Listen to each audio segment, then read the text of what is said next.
హరే కృష్ణ. దండత్ నా వల్ల అందరు భక్తులకి కొద్దిగా లేట్ అయిపోయింది. అది హిందీ క్లాస్లో స్టార్టింగ్లో కొంచెం ఇంటర్నెట్ ప్రాబ్లం వచ్చింది, అందుకే. సో మనము ఈరోజు ముందు ప్రేయర్ చేసుకొని మంగళాచరణ చేసుకొని ఆరంభిద్దామంటే ఈరోజు చర్చని. ఓం అజ్ఞానతిమిరంధస్య జ్ఞానాంజనాశలాకయా చక్షోరున్మిళితం యేన తస్మై శ్రీ గురవే నమః. శ్రీచైతన్యమనోభీష్టం స్థాపితం యేన భూతలే స్వయం రూపः కదా మह्यं దదాతి స్వపదాంతికం. వందేహం శ్రీగురూన్ శ్రీయుతాపదకమలం శ్రీగురూన్ వైష్ణవాంశ శ్రీరూపం సాగ్రజాతం సహగణ రఘునాథాన్వితాం తం సజీవం సాద్వైతం సావధూతం పరిజనసహితం కృష్ణచైతన్యదేవం శ్రీరాధాకృష్ణపాదాన్ సహగణ లలితా శ్రీవిశాఖాన్వితాంశ. నమో ఓం విష్ణుపాదాయ కృష్ణప్రేష్ఠాయ భూతలే శ్రీమతే భక్తివేదాంత స్వామినితి నామినే. నమస్తే సారస్వతే దేవే గౌరవాణి ప్రచారిణే నిర్విశేష శూన్యవాది పాశ్చాత్యదేశతారిణే. నమో మహావదన్యాయ కృష్ణ ప్రేమ ప్రదాయతే కృష్ణాయ కృష్ణ చైతన్య నామినే గౌరత్విసే నమః. హే కృష్ణ కరుణా సింధో దీనబంధో జగత్పతే గోపేశ గోపికా కాంత రాధాకాంత నమోస్తే. తప్త కాంచన గౌరాంగీ రాధే వృందావనేశ్వరి వృషభానుసుతే దేవి ప్రణమామి హరిప్రియే. నీలాచల నివాసాయ నిత్యాయ పరమాత్మనే బలభద్ర సుభద్రాభ్యాం జగన్నాథాయ తే నమః. వాంఛాకల్పతరుభ్యశ్చ కృపా సింధుభ్య ఏవ చ పతితానాం పావనేభ్యో వైష్ణవేభ్యో నమో నమః. జయ శ్రీకృష్ణ చైతన్య ప్రభు నిత్యానంద శ్రీ అద్వైత గదాధర శ్రీవాసాది గౌరభక్తవృంద. హరే కృష్ణ కృష్ణ కృష్ణ హరే హరే హరే రామ రామ రామ హరే హరే. హరే కృష్ణ. సో భక్తులందరికీ స్వాగతం ఈరోజు మన శ్రీమద్ భాగవతం చర్చలోకి.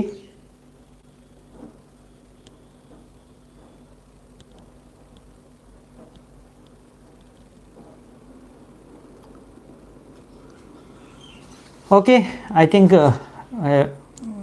మీకేం ప్రాబ్లం లేదనుకుంటాను. స్టార్ట్ ద క్లాస్ అని రాశారు. స్టార్ట్ అయిపోయిందండి class. Okay, no problem. So ఈరోజు మనము రెండవ స్కందం అందులో 6వ అధ్యాయాన్ని ఆరంభించబోతున్నాము. సో రెండవ స్కందం 6వ అధ్యాయం మొదటి నంబర్ శ్లోకం నుంచి. ఈ యొక్క 6వ అధ్యాయం ఒక పేరు వచ్చేసి పురుష సూక్త కన్ఫర్మ్డ్. అంటే పురుష సూక్త కన్ఫర్మ్డ్ అంటే ఇంగ్లీష్లో ఉంది. అంటే పురుష సూక్త మనకి పురుష సూక్త ప్రేయర్స్ ఉంటాయి, ప్రార్థనలు. అవి ఎప్పుడైనా మనకి యజుర్వేదంలో ఇంకా ఋగ్వేదంలో ముఖ్యంగా ఉందన్నమాట. ఈ యొక్క ప్రార్థనల్ని మనము ఎక్కడ చూస్తామంటే ఎప్పుడైతే దేవతలందరూ బ్రహ్మతో పాటు వెళ్ళి విష్ణువుని ఆరాధించుకుంటారో పూజిస్తారో ఆ సమయంలో వాళ్ళు ప్రార్థన చేస్తారు. పురుష సూక్త ప్రార్థనని వాళ్ళు అర్పిస్తారు భగవంతుడు విష్ణువుకి. అలాగే మన ఎప్పుడైనా ఈ యొక్క మన భారతదేశంలో కూడా ఎక్కడైనా విష్ణు మందిరాన్ని స్థాపించినప్పుడు కూడా ఆ సమయంలో కూడా ఈ యొక్క ప్రార్థనల్ని చేస్తారనమాట. ఇంకా కొన్ని యజ్ఞాల్లో కూడా ఈ యొక్క పురుష సూక్త ప్రార్థనల్ని వాళ్ళు చేస్తారనమాట. అలాగే ఇంకొకటి వచ్చేసి మళ్ళీ పురుష సూక్త ప్రేయర్స్ అవి.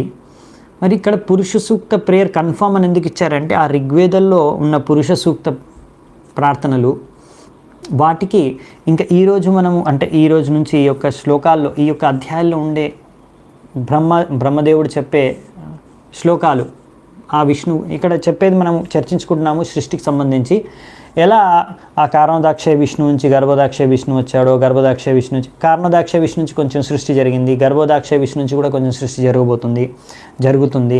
దీని ద్వారా విరాట్ రూప లేకపోతే విశ్వరూపం లేకపోతే బ్రహ్మాండం యొక్క సృష్టి కూడా జరుగుతుంది.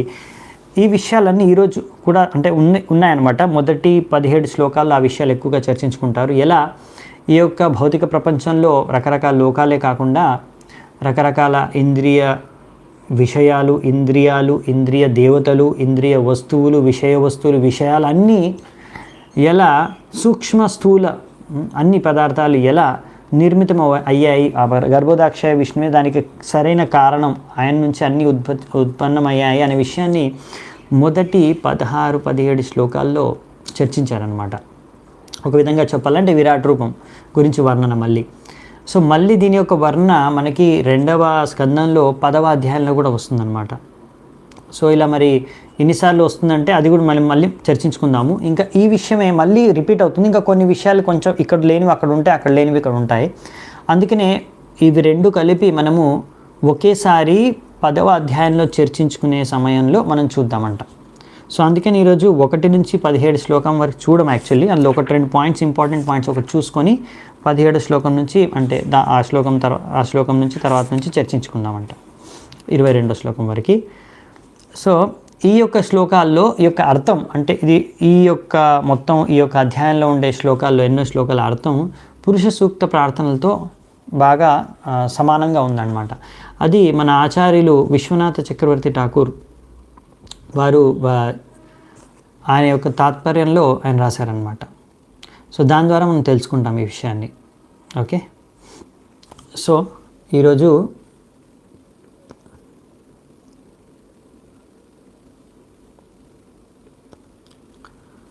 ఓకే, సో ఇప్పుడు సో దాని తర్వాత ఈ యొక్క చాప్టర్లో ఏమేమి ఉంటుందంటే ఈరోజు మళ్ళీ మనం చర్చించుకునేది ముఖ్యంగా 18 to 22లో ఏంటంటే త్రిపాద విభూతి ఇంకా ఏకపాద విభూతి యొక్క భేదం అది చర్చిద్దామంటే ఈరోజు. దాని తర్వాత బ్రహ్మదేవుడు తనే సాక్ష్యం ఎలా, ఇవన్నీ భగవంతుడు సృష్టించింది ఎలా అనే విషయాన్ని చెప్పిన తర్వాత భగవంతుడు ఎలా దీనికి అంత కారణమని మూల కారణం అనే విషయాన్ని చెప్పిన తర్వాత ఇక్కడ బ్రహ్మదేవుడు నారదుని యొక్క ప్రశ్నల యొక్క సమాధానాలన్నింటినీ సంక్షిప్తంగా ఆయన చెప్పేస్తాడనమాట. ఎలా నీ ప్రశ్నలు అన్నింటినీ నేను నీకు దానికి సమాధానం చెప్పాను అనే విషయాన్ని నారదునికి ఒకసారి కన్ఫర్మ్ చేస్తారు. దాని తర్వాత బ్రహ్మదేవుడు స్వయంగా చెప్తాడు, నేను చెప్పిన ఈ శబ్దాలు ఈ శ్లోకాలు కానీ ఈ విషయాలు సృష్టికి సంబంధించినవి ఎందుకు నువ్వు నమ్మాలి, ఎవరైనా ఎందుకు నమ్మాలి అనే విషయాన్ని బ్రహ్మదేవుడు స్వయంగా చెప్తాడు. అది ఎందుకు కూడా మనము రేపు కాదు ఎల్లుండి చూద్దామంట. అలాగే ఎల్లుండి ఇంకా మనము బ్రహ్మదేవుడు ఎలా కారణోదాక్ష విష్ణు గురించి వర్ణిస్తారు అది కూడా చూద్దామంట. సో ఈరోజు మాత్రం మనము ఈ శ్లోకాల యొక్క మొదటి 16 శ్లోకాలు 17 శ్లోకాల్లో ముఖ్యమైన విషయం ఏంటంటే ఆ గర్భోదాక్ష విష్ణు యొక్క వివిధ అంగాల నుంచి, అంగాలంటే ఆయన యొక్క అంగం యొక్క స్థలం నుంచే చెప్పాలంటే ఈ యొక్క భౌతిక ప్రపంచంలో ఇంకా ఈ విరాట్ రూపం కానీ విశ్వరూపం కానీ ఇంకా మొత్తం మన జీవుల రూపం కానీ అన్నీ నిర్మితమయ్యాయి. అంటే ఇప్పుడు మనకు చెయ్యి ఉందనుకోండి, అంటే భగవంతుడు కూడా చెయ్యి ఉంది, అక్కడ నుంచి వచ్చింది. మనకు ఏవైతే ఇంద్రియాలు ఉన్నాయో అవి భగవంతుడికి కూడా ఉన్నాయి. అంటే మనకు ఎలా ఒక రూపం ఉందో అలాగే భగవంతుడికి ఒక రూపం ఉందనే విషయాన్ని మనం అర్థం చేసుకోవచ్చు అని ఒక విషయాన్ని ఇక్కడ ప్రభుపాద వాళ్ళు తెలుపుతున్నారు అనమాట. అది ముఖ్యమైన విషయం. కొంతమంది నిరాకారవాదులు ఉంటారు కదా, భగవంతుడికి రూపం లేదనేసి. మరి ఇక్కడ అదే విషయాన్ని మనం అర్థం చేసుకునేది అంటే భగవంతుడికి రూపం ఉంది. అలా భగవంతుడి రూపం ఉండడమే కాకుండా భగవంతుడి యొక్క వివిధ రూపంలోని వివిధ భాగాల నుంచి వివిధ వివిధ ఇంద్రియాలు, వివిధ ఇంద్రియ దేవతలు, తన్మాత్రాలు, ఇంకా పంచమహాభూతాలు ఇవన్నీ సృష్టించబడ్డాయి. సో ఆ విషయాలన్నీ కూడా మనము ఈ యొక్క 16-17 శ్లోకాల్లో ఉంటాయి. అవి మళ్ళీ 10వ అధ్యాయంలో వచ్చినప్పుడు చర్చించుకుందాం ఒకేసారి కలిపి. సో ఈరోజు మనం డైరెక్ట్గా 17వ నంబర్ శ్లోకము నుంచి చూసుకున్నాం. 17 నంబర్ శ్లోకంలో చెప్పేది ఏంటంటే ఇప్పుడు ఈ త్రిపాద విభూతి, ఏకపాద విభూతి, ఒక పాద విభూతి అంటే ఏంటంటే ఏం లేదు. అంటే ఇప్పుడు 4 భాగాలుగా 4 పాదాలుగా మీరు మొత్తం సృష్టిని విభజిస్తే అందులో ఒక పాదం వచ్చేసి మన భౌతిక సృష్టి, ఇంకా 3 పాదాలు వచ్చేసి ఆధ్యాత్మిక సృష్టి. ఓకేనా? సో అంటే సుమారుగా చెప్తున్నారు అన్నమాట అర్థం చేసుకోవడానికి మనకి. సో ఇప్పుడు వీటి రెండింటికి భేదం ఏమిటి అనే విషయాన్ని మనం చర్చిస్తాం అన్నమాట 18వ శ్లోకం నుంచి. సోమృతస్యాభ్యయస్యేషు మర్త్యం అన్నం యదత్యగాత్ మహిమైష తతో బ్రహ్మన్ పురుషస్య దురత్యయః. సో ఇక్కడ ఏం చెప్పారంటే అమృతస్య అభయస్య. అమృతస్య అంటే అమరత్వం, చావు లేకపోవడం. అభయస్య అంటే ఏమాత్రం భయం లేకుండా, భయం లేకుండా ఉండటం. సో వీటన్నిటిని నియంత్రించేది, ప్రసాదించేది భగవంతుడు అని చెప్పారు. ఎందుకంటే ఆయన ఇవన్నిటికీ అతీతం. అందుకనే భగవంతుడికి లీలలు, ఆయన గురించి తెలుసుకోవడం ఆయన లీలలు అనంతం అన్నమాట. సో ఇక్కడ నారద మునికి బ్రహ్మదేవుడు చెప్తున్నాడు. ఇక్కడ మనకి తాత్పర్యంలో ఎన్నో విషయాలు ప్రభుపాదుల వారు వర్ణించారు, మనం చూద్దామంట. పద్మపురాణంలో ఉత్తరాఖండలో ఈ విషయాలు రాశారనమాట వీటి గురించి, ఏకపాద త్రిపాద అనేసి. ఇంకా మనకి ఇక్కడ శ్లోకాల్లో రాబోతున్నాయి, అందుకే ముందే ప్రభుపాదుల వారు దానికి బ్యాక్గ్రౌండ్ ఇస్తున్నారనమాట.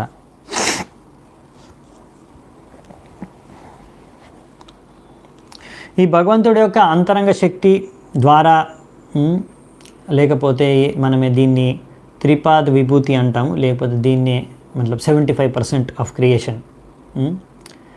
ఇదే ఆధ్యాత్మిక ప్రపంచం, అక్కడే అన్ని వైకుంఠ లోకాలు ఉంటాయన్నమాట. ఇది వచ్చేసి దాన్ని పోలిసి చెప్తే చిన్నదన్నమాట. మన భౌతిక ప్రపంచం మనం ఉండేది, భౌతిక జగత్తు, దాంతో పోలిస్తే అది 3 వంతులైతే 1 వంతు అనమాట. ఒక పాదం. సో మనకి చైతన్య చరితామృతంలో ఎలా చెప్పారంటే, మనం ఉండే ఈ యొక్క లోకం ఏంటంటే ఒక మొత్తం భౌతిక సృష్టి అనేది ఇక్కడ పోల్చారు. ఏంటంటే ఒక బకెట్లో మీరు ఆవాలు తీసుకున్నారనుకోండి, ఒక బకెట్ నిండా ఆవాలు తీసుకుంటే దాన్ని భౌతిక సృష్టితో, మొత్తం భౌతిక ప్రపంచంతో చెప్పారనమాట. అంటే ఒక్కొక్క ఆవ గింజే, ఒక బకెట్లో ఆవాలు ఎన్ని ఉంటాయి, చాలా ఆవాలు ఉంటాయి, అవునా? మేము లెక్క పెట్టలేము కూడా. సో అలా ఒక్కొక్క ఆవ గింజని ఒక్కొక్క బ్రహ్మాండంతో పోలిస్తే, అలా ఒక్కొక్క బ్రహ్మాండంలోనే ఎన్నో గ్రహాలు ఉంటాయి. మనం ఉండే ఈ భూమి అనేది ఒక గ్రహం, కానీ ఒక్క బ్రహ్మాండంలో ఎన్నో గ్రహాలు ఉంటాయి, అవునా? సో ఎన్నో లోకాలు ఉంటాయి. సో ఇప్పుడు మనము గ్రహాలు అంటే ఇప్పుడు అది మనం ఇంకా డీటెయిల్గా మనం 5వ స్కందంలో వస్తుంది, అప్పుడు చూద్దామంట. మళ్ళీ ఇప్పుడు చూస్తే లేట్ అయిపోతుంది దానికి. సో ముఖ్యంగా ఏంటంటే మొత్తం ఇలా ఒక్క ఆవపు గింజ లోపే ఎన్నో గ్రహాలు ఉండే భౌతిక ప్రపంచంలో, అలాంటి ఆవపు గింజలే ఎన్నో ఉన్నాయి బ్రహ్మాండాలు. ఒక్కొక్క బ్రహ్మాండం లోపే ఎన్నో గ్రహాలు ఉన్నాయి. మనలాగా పృథివీ ఒక లోకం, 14 లోకాలు, ఇంకా ఒక్కొక్క లోకంలో ఎన్నో గ్రహాలు ఉంటాయి.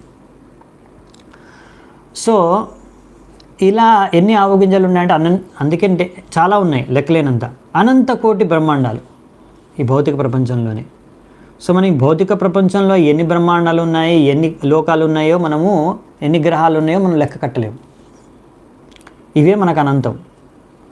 అలాంటిది మనం అర్థం చేసుకోవచ్చు, అంటే మనం అర్థం చేసుకోలేము సంపూర్ణంగా, కల్పన కూడా చేసుకోలేము సంపూర్ణంగా, కానీ మనకు ఒక ఐడియా ఇవ్వడానికి చెప్తున్నారనమాట. ఆ ఆధ్యాత్మిక ప్రపంచం అనేది 3 అంతులు, అంటే ఎంత అక్కడ ఇంకా మరి ఎన్ని గ్రహాలు ఉంటాయి, వైకుంఠ లోకాలు ఎన్ని ఉండేది. ఇంకా అలాగే ఇక్కడ ఎంతమంది ఇప్పుడు ఉన్నారంటే జీవులు, బద్ధ జీవులు ఇక్కడ ఉండేది, అక్కడ ఉండేది ముక్త జీవులు.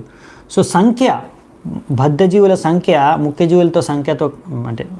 జీవులతో సంఖ్యతో కలిపితే చాలా తేడా అనమాట. ఇక్కడ ఉండే చాలా తక్కువ సంఖ్య భౌతిక ప్రపంచంలో ఉండే బద్ధ జీవుల సంఖ్య. అక్కడ ఆధ్యాత్మిక ప్రపంచంలో ఉండే ముక్త జీవుల యొక్క సంఖ్య, భగవంతుడి శుద్ధ భక్తుల సంఖ్య చాలా ఎక్కువ. ఇది ఒక జైలు అని చెప్పాం కదా, ఒక కారాగారం. జైల్లో ఎంతమంది ఉంటారు? బయట ఎక్కువ మంది ఉంటారా, జైల్లో ఎక్కువ మంది ఉంటారు? జైల్లో తక్కువ మంది ఉంటారు కదా, జైలు బయట మనుషులు చాలామంది ఉంటారు, అలాగే అనమాట. సో ఈ యొక్క భౌతిక ప్రపంచంలో ఇది ఉంది కదా, ప్రాబ్లం ఏంటంటే ఇవి ఇక్కడ రాశారు కదా, అమృతస్య అభయస్య అని, అవి ఇక్కడ లేవు. ఎందుకంటే జన్మ మృత్యు జరా వ్యాధి ఉంటుంది కాబట్టి చనిపోతారు, అమరత్వం లేదు. దానికి కారణంగానే భయం కూడా, ఎప్పుడు చావు వస్తుందో అదే ముఖ్యమైన భయం, అన్నిటికన్నా పెద్ద భయం అదే. సో జన్మ మృత్యు జరా వ్యాధి గురించి భయం, ఎప్పుడు ఏ రోగం వస్తుందో, ఎప్పుడు ఏ చావు వస్తుందో ఇప్పుడు అనే విషయం. సో ఈ సమయానుసారంగా ఏంటంటే మన శరీరం అనేది మారుతూ పోతుంది ఈ భౌతిక ప్రపంచంలో. అందువలన మనకి ఒక బెంగ, ఒక భయం అన్నమాట, ఎప్పుడైనా ఏదైనా అవ్వచ్చు. ఎందుకంటే మనకి ఇప్పుడు మనం శరీరం కాదు, కానీ ఆత్మకి ఎప్పుడు అది ముసలితనం కానీ, మృత్యు కానీ, లేకపోతే రోగం కానీ అది ఉండదు. అందుకే ఆత్మ ఎప్పుడు చేంజ్ అవ్వదు, కానీ బాడీ చేంజ్ అవుతుంది. అందుకే సమస్య మనకి. అందుకే మనకి ఏంటంటే అదొక రకమైన భయం అనేది ఉంటుంది. ఎప్పటివరకైతే అజ్ఞానంతో కూడా ఉంటాం మనం. సో అదనమాట ఇక్కడ చెప్పింది. సో నెక్స్ట్ చూద్దామంట 18వ శ్లోకం. పాదేషు సర్వభూతాని పుంసస్థితి పదో విదుః అమృతం క్షేమమభయం త్రిమూర్ధ్నో ధైమూర్ధసు. సో భగవంతుడే ఈ యొక్క ఒక పాదం ఈ భౌతిక ప్రపంచానికి, ఆ 3 పాదాలైన ఆధ్యాత్మిక ప్రపంచానికి రెండింటికి భగవంతుడే అధిపతి. అవునా? సో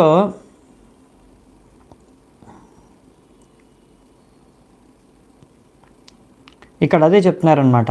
ఈ యొక్క ఆధ్యాత్మిక ప్రపంచంలో అమృతం, క్షేమం, అభయం ఉంటాయంట. ఈ 3 ఇక్కడ ఉండవంట.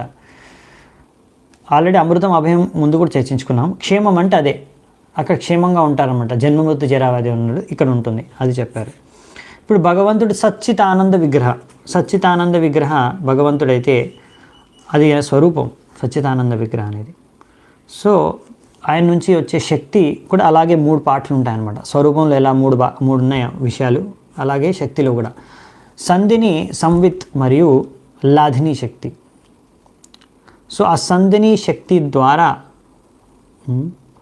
ఈ యొక్క సృష్టి మొత్తం భౌతిక ఆధ్యాత్మిక సృష్టి జరిగితే ఆ సంధిని శక్తి యొక్క 1/4 ఆఫ్ ద టోటల్ ఎనర్జీ,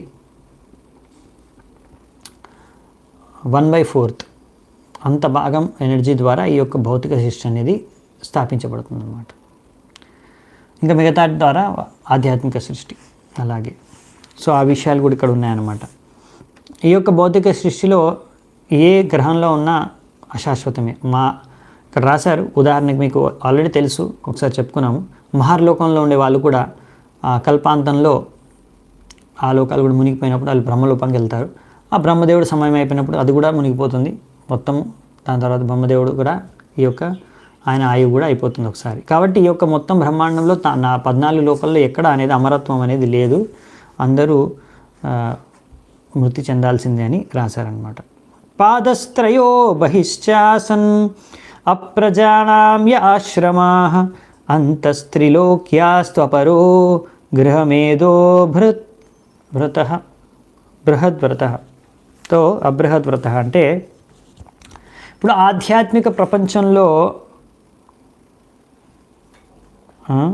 ఏదైతే ఈ యొక్క ముల్లోకాలకి అతీతంగా ఉంటుందో అక్కడ ఎవరు ఉంటారంటే ఎవరైతే అప్రజానామ్య ఆశ్రమా అంటే వాళ్ళు ఎప్పుడూ జన్మ తీసుకోరంట. వాళ్ళకి మరో పునర్జన్మ లేని వాళ్ళు, అంతే కదా. పునర్జన్మన్న విద్యతే అని కూడా మనకు కృష్ణులు చెప్తారు కదా గీతలో. సో అలా అక్కడ ఉంటారనమాట. అక్కడ ఉండేవాళ్ళు ముక్తజీవులు ఎప్పుడు మళ్ళీ జన్మ తీసుకోరు, ఈ యొక్క లోకానికి రారు.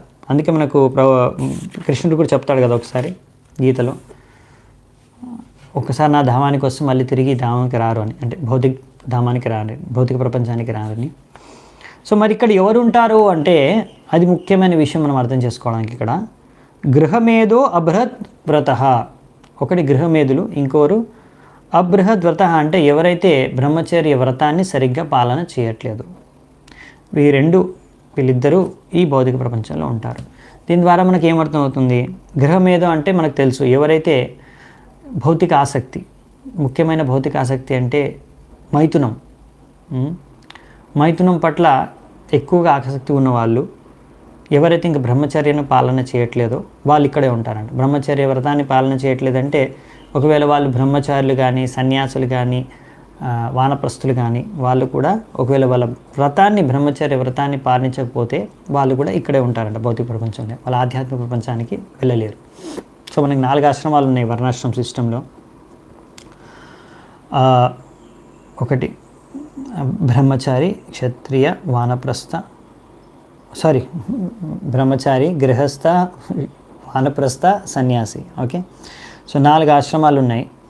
సో మనము ఒకసారి అయితే మొన్న లాస్ట్ క్లాస్లో వర్ణాల గురించి చర్చించుకున్నాం అనుకుంటా. కొంచెం ఇందులో కొద్దిగా ఆశ్రమాల గురించి ఇచ్చారు ప్రభుపాల్ వారు. ముఖ్యంగా మనం చూసుకుంటే బ్రహ్మచారిలో, వానప్రస్థలో, సన్యాసులు, ఈ 3 ఆశ్రమాల్లో, యాక్చువల్లీ గృహస్థ ఆశ్రమం తీసేస్తే 3 ఆశ్రమాల్లో బ్రహ్మచర్య వ్రతాన్ని పాటించాలన్నమాట, పాలన చేయాలి. ఒకవేళ వాళ్ళు పాలన చేయలేదనుకోండి, మరి అప్పుడు ఈ భౌతిక ప్రపంచంలోనే ఉంటారనమాట. వాళ్ళు ఒక మంచి, ఎందుకంటే వాళ్ళు ఆధ్యాత్మికంగా ఏదో చేస్తున్నారు కనుక, సాధన చేస్తున్నారు కనుక తప్పకుండా వాళ్ళకు ఒక మంచి జీవితం మళ్ళీ ఛాన్స్ ఇస్తారు వాళ్ళకి. వాళ్ళు మంచి లోకాల్లో జన్మించవచ్చు, మంచి పరివారాల్లో జన్మించవచ్చు, మంచి భక్తుల పరివారాల్లో జన్మించవచ్చు, ధనికుల పరివారాల్లో జన్మించవచ్చు, స్వర్గంలో జన్మించవచ్చు. వచ్చే జన్మ మంచి జన్మ దొరుకుతుంది తప్పకుండా, వాళ్ళకి లాస్ అనేది ఉండదు. బయట కర్మీలతో వాళ్ళు ఎక్కడికి వెళ్తారో తెలియదు నెక్స్ట్ జన్మలో, అలా అనమాట. కనుక వాళ్ళు ప్రయత్నిస్తున్నారు, కానీ విఫలమైతే ఒకవేళ అయినా లాస్ లేదు వాళ్ళకి, సెకండ్ ఛాన్స్, ఇంకో ఛాన్స్ ఇస్తారు భగవంతుడు వచ్చే జన్మలో. ఇంకా నెక్స్ట్ వచ్చేసి గృహస్థులు అనమాట. గృహస్థులు వచ్చేసి కూడా వారి గృహస్థ ధర్మాన్ని సరిగ్గా పాటించాలన్నమాట. మైథునం పట్ల ఎక్కువ ఆసక్తి అయిపోయి వాళ్ళు ఆ ఆశ్రమ నియమాల్ని పాటించకపోతే అప్పుడు ఏమవుతుందంటే వాళ్ళు కూడా గృహమేధులు అంటారు వాళ్ళని. సో ఏ శాస్త్ర నియమాల్ని పాటించకుండా వారు కూడా అలా జీవిస్తే ఆ గృహమేధులు మైథునం పట్ల ఆసక్తి అయ్యి, సో ఆ గృహమేధులు కూడా భగవద్ధామానికి వెళ్ళలేరు, ఇక్కడే ఉండవలసి వస్తుంది వాళ్ళకు కూడా అని చెప్పారు. సో అందుకే ఆశ్రమం అంటే నియమాలు పాటించాలి, అవునా, అదన్నమాట ముఖ్యం. సో ఇక్కడ రాశారు ఏంటంటే ఒక బ్రహ్మచారికి ట్రైనింగ్ ఇస్తారనమాట. అంటే చిన్నప్పటి నుంచి ఒక 5 సంవత్సరాల నుంచి ఆయన గురుకులంలో పంపిస్తారు. ఆయనకు బ్రహ్మచర్య ట్రైనింగ్ అంటే అక్కడ అన్నీ నేర్పిస్తారు. అంటే స్కూలింగ్ అంతా జరుగుతుంది, అంటే మనకి ఎడ్యుకేషన్ అంతా దొరుకుతుంది. ఆ ఎడ్యుకేషన్తో పాటు ఒక ముఖ్యమైన అంశం ఏంటంటే బ్రహ్మచర్య అనే దాన్ని కూడా వాళ్ళకి శిక్షణ ఇస్తారు. ఎందుకు అంటే బ్రహ్మచర్య శిక్షణ ఎందుకండి, వాడికి తర్వాత పెళ్లి చేసుకుంటాడు అంటే ఇంక వాడు పెళ్లి చేసుకోకూడదా ఏంటి, అందుకనే అందరూ బ్రహ్మచారులు అయిపోతాయి, అలా బ్రహ్మచర్య శిక్షణ అందరికి ఎందుకు అని మీరు అడగొచ్చు. అక్కడ అదే అర్థం చేసుకోవాలి. చాలామంది ఈ విషయాన్ని సరిగ్గా అర్థం చేసుకోరు, తప్పుగా అర్థం చేసుకుంటారు, కొంతమందికి తెలియదు ఏంటో విషయం. సో భక్తుల్లో కూడా సరిగ్గా అర్థం కాని విషయం ఇదే. ఇక్కడ రాశారు ప్రభుపాద వారు చాలా క్లియర్గా రాశారు. బ్రహ్మచర్య ట్రైనింగ్ చిన్నప్పటి నుంచి ఎందుకు ఇస్తారు అంటే ఆ బ్రహ్మచర్య ఎలా పాటించాలి, బ్రహ్మచర్య అంటే ఎలా మీరు ఇంద్రియాలని నియంత్రించుకోగలరు, నిగ్రహించుకోగలరు అనే శిక్షణని వాళ్ళకి చిన్నప్పటి నుంచే ఇస్తారు. దాని ద్వారా ఏంటంటే వాళ్ళు ఒకవేళ పెద్దగా అయిన తర్వాత వాళ్ళు వెళ్ళి పెళ్లి చేసుకోవాలనుకున్నారు అనుకోండి, వివాహం చేసుకోవాలనుకున్నారు, వివాహం చేసుకొని గృహస్థాశ్రమానికి వెళ్ళొచ్చు. ఆ గృహస్థాశ్రమంలో ఉన్నప్పుడు కూడా వాళ్ళు ఎంతో కర్తవ్యపూర్వకంగా బాధ్యతాయుతంగా వాళ్ళు గృహస్థ జీవనాన్ని నివసిస్తూనే వాళ్ళు ఈ యొక్క మైథునం పట్ల అతిగా ఆసక్తి కాకుండా వారి యొక్క 50 సంవత్సరాలు పూర్తయిన తర్వాత అంటే గృహస్థ జీవితం యొక్క బాధ్యతలు అంటే వాళ్ళ పిల్లల యొక్క పెళ్ళిళ్ళు వాళ్ళ యొక్క సెటిల్మెంట్ అయిపోయిన తర్వాత ఇంకా వాళ్ళు సంపూర్ణంగా భగవంతునికి ఇప్పుడు సేవ చేసుకోవాలనుకున్నప్పుడు నెక్స్ట్ వర్ణాశ్రమానికి ఎంతో సులువుగా వాళ్ళు దాన్ని గ్రహించగలరు. వాళ్ళు ఈ యొక్క గృహస్థ జీవనాన్ని త్యాగం చేసి వానప్రస్థ జీవితం అంటే ఏం లేదు, ఇక్కడ ఏంటంటే ఇంకా వాళ్ళు సంసారం చేసుకుంటూ ఇంకా పిల్లల్ని కంటూ ఉంటారు, ఇంకా పిల్లల్ని కంటే మానేస్తారు. ఇప్పుడు సంపూర్ణంగా ఇంకా భగవంతుడికి సేవ చేసుకుంటారు అనమాట. అప్పట్లో ఏంటంటే పంచోషోర్ధ్వం వనం వ్రచేత్, ఒక 50 ఏళ్ళు అయిపోయిందంటే ఇంక మీరు వనానికి వెళ్ళాలని ప్లానింగ్ చేసుకొని వెళ్ళాలని బయలుదేరాలి. ఎందుకంటే ఇంట్లో ఉంటే ఇంకా వాళ్ళ పిల్లలు ఉన్నారు, వాళ్ళకి పిల్లలు పుడతారు, మళ్ళీ వాళ్ళకి ఇంకో పిల్లలు పుడతారు. సో అలా వాళ్ళ పట్ల ఇంకా ఆసక్తి పెరిగి వాళ్ళు అక్కడే ఉంటారని. కానీ ఇప్పుడు కాలం వేరనుకోండి, కలియుగంలో అసలు పెద్దగైన తర్వాత పిల్లలు ఒక్కసారి పెళ్ళైందంటే ఎవరు ఉండరు. కొడుకులందరూ కూడా పెళ్లి చేసుకున్న తర్వాత చాలామంది వేరే ఇంట్లో వెళ్ళి సపరేట్గా ఉంటారు. కాబట్టి తల్లిదండ్రులు చాలా చోట్ల కొన్ని చోట్ల మాత్రం టుగెదర్ ఉంటారు, కానీ చాలా చోట్ల జాబు పేరుతో వెళ్ళిపోతారు, అది పేరుకే. సో మెయిన్ ఏంటంటే సపరేట్గా ఉండాలనుకుంటారు, సపరేట్గా ఉంటారు. సో ముందే చూసుకుంటారు, పెళ్ళయ్యే ముందే సపరేట్గా ఉండాల్సి వస్తుందా, అత్త మామతో ఉండాల్సి వస్తుందా, అది కూడా చూసుకొని పెళ్లి చేసుకుంటారనమాట. అది కూడా వాళ్ళకి సపరేట్గా ఉండాలి ముందు నుంచే క్లియర్గా. సో అలా సపరేట్గా ఉంటారు కనుక ఇప్పుడు ఇక్కడ ఇద్దరే ఉన్న ఇంట్లో అంటే భార్యాభర్తలు అంటే 50 years అయిపోయిన తర్వాత వాళ్ళు ఇద్దరే ఉంటే ఇంకా వాళ్ళు కూడా సంసార జీవితం చేయకుండా వాళ్ళు భగవంతుడికి భక్తి చేసుకుంటే అది కూడా వానప్రస్థ జీవితం లాంటిది అనమాట. కలియుగంలో మనకి ఇస్కాన్లో అర్థం చేసుకోవచ్చు. ముఖ్యంగా ఇప్పుడు మనము వర్ణాశ్రమ ధర్మాన్ని సంపూర్ణంగా 100% ఫాలో అవ్వలేకపోయినా కానీ దాని ప్రిన్సిపల్ తత్వం ఏంటి అనే విషయాన్ని అర్థం చేసుకొని ఆ తత్వం ప్రిన్సిపల్ ఫాలో అవ్వాలి. సో ఈ మొత్తం ట్రైనింగ్ ఇస్తారు చిన్నప్పటి నుంచి. ఎందుకంటే ఒక భౌతిక ప్రపంచం నుంచి మీరు బయటికి వెళ్ళాలి అంటే మరి మైథునం నుంచి ఆసక్తి అనేది అనాసక్తులు కావాలి మనం. సో దానికి అందుకనే మనకు బ్రహ్మచర్య ట్రైనింగ్ ఉంటుంది. దాని తర్వాత అందరూ బ్రహ్మచర్య ట్రైనింగ్ వచ్చిన వాళ్ళందరూ బ్రహ్మచారులుగా ఉండిపోరు. చాలామంది గృహస్థాశ్రమం తీసుకుంటారు, కొంతమంది మాత్రమే బ్రహ్మచారిగా కొనసాగిస్తారు జీవితాంతం అంతా. డైరెక్ట్ సన్యాసం తీసుకొని భగవద్ధామానికి వెళ్ళిపోతారు. అలాగే మీరు చూస్తూ ఉంటారు ఇస్కాన్లో కూడా చాలామంది బ్రహ్మచారి ట్రైనింగ్ తీసుకొని కూడా కొంతమంది వివాహం చేసుకొని గృహస్థాశ్రమాన్ని నెక్స్ట్ గృహస్థాశ్రమానికి వెళ్తారు. కొంతమంది అలాగే బ్రహ్మచారి ఆశ్రమంలో ఉండేసి సన్యాసం తీసుకుంటారు. సో 2 శాస్త్రయుక్తమైన మార్గాలు అన్నమాట, అవి మనం అర్థం చేసుకోవాలి. ఎందుకంటే ముఖ్య ఉద్దేశం ఇది, ఆ విషయాన్ని మనం అర్థం చేసుకోవడం ఇంపార్టెంట్ అన్నమాట. ఓన్లీ మన సనాతన ధర్మంలోనే, వర్ణాశ్రమ ధర్మంలోనే కాదండి, మీరు బౌద్ధ ధర్మంలో కూడా వాళ్ళు కూడా బ్రహ్మచర్యాన్ని పాటిస్తారు. మీరు మన సనాతన ధర్మంలో కూడా శంకరాచార్యుల్ని పాటించే, మనం వైష్ణవులైనా ఎలా చేయాల్సింది కాదు, శంకరాచార్యుల్ని ఆది శంకరాచార్యుల్ని పాటించే ఆ సాంప్రదాయంలో కూడా వాళ్ళు కూడా ఇవే నియమాల్ని పాటిస్తారు. బ్రహ్మచారి, గృహస్థ, వానప్రస్థ, మరి ఈ యొక్క బ్రహ్మచర్యాన్ని అనేది పాటిస్తారనమాట. ఇందులో తేడా లేదు. ఎందుకంటే ఉద్దేశం అదే కదా, భగవద్ధామానికి వెళ్ళాలన్నా, ఈ భౌతిక ప్రపంచాన్ని ముక్తి కావాలన్నా ఇది కంపల్సరీ అనమాట. ఎందుకంటే ఈ ఒక్క కారణంగానే ఈ భౌతిక ప్రపంచంలో మనం నివసిస్తున్నాం, అందుకనే ముఖ్యమైన కారణం. సో ఇలా ఒకసారి చంద్రమహాప్రభులో ఒక అసిస్టెంట్ సెక్రటరీ, ఒక అసిస్టెంటు ఆయన చోటా హరిదాస్, ఆయన ఎప్పుడైతే ఇలా తన వ్రతాన్ని, బ్రహ్మచర్య వ్రతాన్ని పాలించలేకపోతున్నాడు, అప్పుడు చైతన్య మహాప్రభు కూడా ఆయన్ని వెలివేసేసాడనమాట. సో ఇలా ఎవరైతే ఒకవేళ సన్యాసిగా ఉండి తర్వాత మైథునం చేస్తే వాళ్ళకి ఇంకా అది సూసైడ్తో సమానం, సూసైడ్ కన్నా దారుణం అనే విషయం అని చెప్తున్నారు ఇక్కడ. సో అందుకనే వాళ్ళు చేయకూడదు అనమాట. సో సన్యాసం తీసుకున్న తర్వాత పెళ్లి చేసుకోకూడదు, బ్రహ్మచర్య తర్వాత పెళ్లి చేసుకోవచ్చు. సో ఒక్కొక్కసారి మనకి చాలామందికి భారతదేశంలో అర్థం కాదు.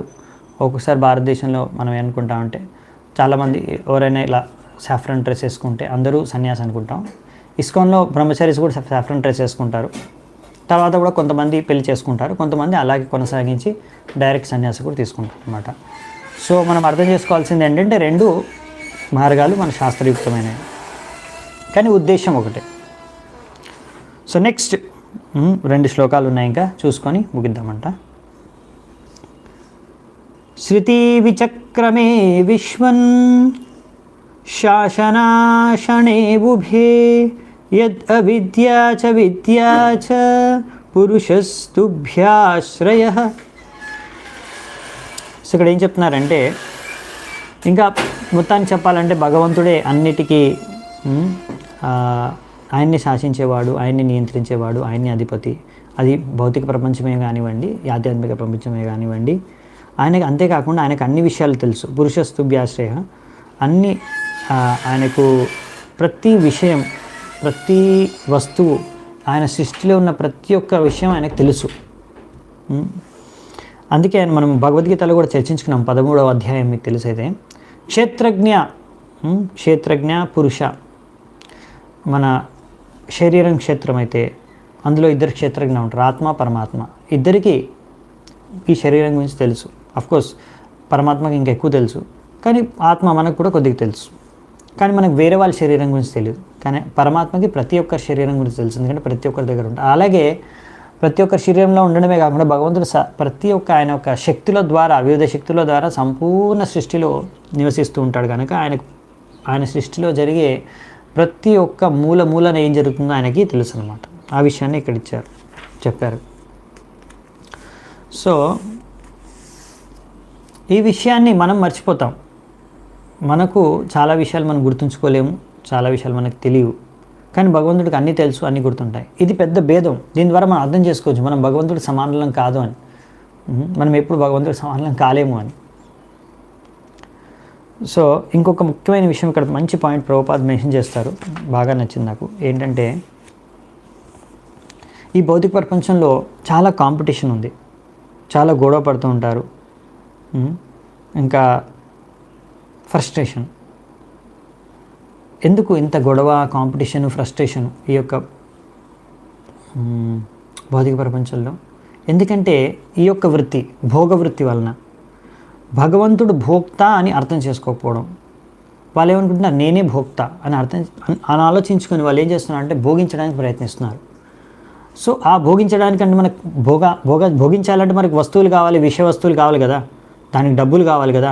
సో అందుకనే డబ్బులు సంపాదించడం కోసం, ఆ విషయ వస్తువుల్ని సంపాదించుకోవడం కోసం ఒక్కొక్కసారి, లేకపోతే ఆ సంపత్తే కానివ్వండి, అది ఒక వస్తువే కానివ్వండి, లేకపోతే ఒక స్త్రీ కానివ్వండి, పురుషే కాని, ఏదో ఒకటి ఆ భోగ వృత్తికి కావాల్సిన వస్తువులు, మనుషుల్ని సేకరించుకోవడం కోసం ఎంతో కష్టపడ్డారు.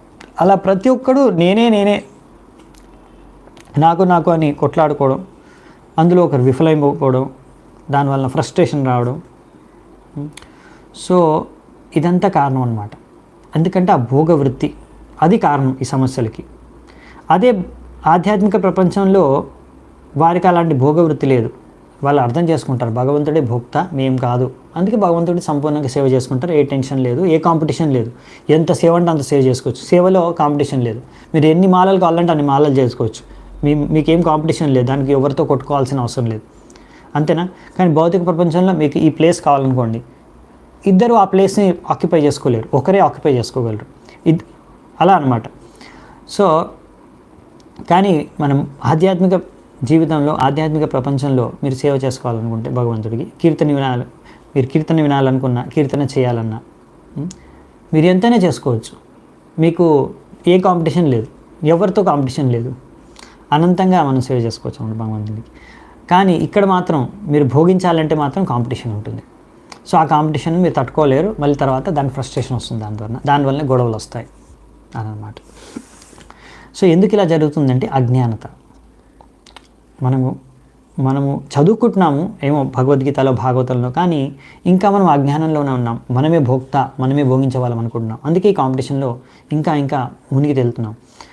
అదే భగవంతుడే భోక్త అనే విషయాన్ని సంపూర్ణంగా అర్థం చేసుకున్నారు కనుకనే వాళ్ళు ముక్తజీవులు, శుద్ధ భక్తులు భగవద్ధామంలో నివసిస్తున్నారు. మనం ఎప్పుడు అలా అర్థం చేసుకొని జీవించడం ఆరంభిస్తామో అప్పుడు మనము యోగ్యులం అవుతాం భగవద్ధామానికి వెళ్ళడానికి. అదనమాట. సో 22వ శ్లోకం లాస్ట్. యస్మ్యాదండం విరాజగ్నే భూతేంద్రియా గుణాత్మకః తద్ద్రవ్యం అత్యగాద్విశ్వం గోభిః సూర్య ఇవాతపన్. సో ఇక్కడ ఏం చెప్తున్నారంటే భగవంతుడి నుంచే ఈ మొత్తం సృష్టి అనేది వచ్చింది. ఈ యొక్క విశ్వాలు మరియు విశ్వరూపము మరియు అన్ని పంచమహాభూతాలు, గుణాలు, ఇంద్రియాలు, ఇంద్రియ దేవతలు అన్నీ భగవంతుడి నుంచే ఉత్పన్నమయ్యాయి. కానీ ఇంత భగవంతుడి నుంచి ఉత్పన్నమైనా సరే భగవంతుడు దాని ద్వారా ప్రభావితం లేదు, ఆయన దానికి అతీతం. ఎలాగైతే సూర్యుడు ఉదాహరణ ఇచ్చారు. సూర్యుడి నుంచే సూర్యకిరణాలు వేడి వచ్చినా కానీ ఆయన సూర్యకిరణాలు వేడి ద్వారా ప్రభావితం అవ్వడు. మనకు ప్రభావితం, మనకు ఎండ పడితే మనకు చెమటలు వస్తాయి, కానీ సూర్యుడు కాదన్నమాట. సూర్యుడు వాళ్ళ దగ్గర నుంచే అది ఉత్పన్నమవుతుంది. కాబట్టి సూర్యుడు ఎలా ప్రభావితం అవ్వడో దాని ద్వారా, దానికి ఎలాగో అతీతంగా ఉంటాడో అలాగే భగవంతుడు కూడా అని ఒక మంచి ఉదాహరణ ఇచ్చారనమాట. సో దానికి ఇక్కడ చర్చించారు. సో ఇక్కడ మనం ఈ శ్లోకంతో ముగిద్దామంటే ఈరోజు ఒక చర్చ విషయాన్ని. చాలా చాలా ధన్యవాదాలు మీ అందరికీ ఈరోజు చర్చలో పాల్గొన్నందుకు. శ్రీమద్ భాగవతం की जय, शिल प्रभुपाद की जय, समवेत गौर भक्त वृंद की जय, निताय गौर सीतानाथ प्रेमानंदे हरि हरि बोल.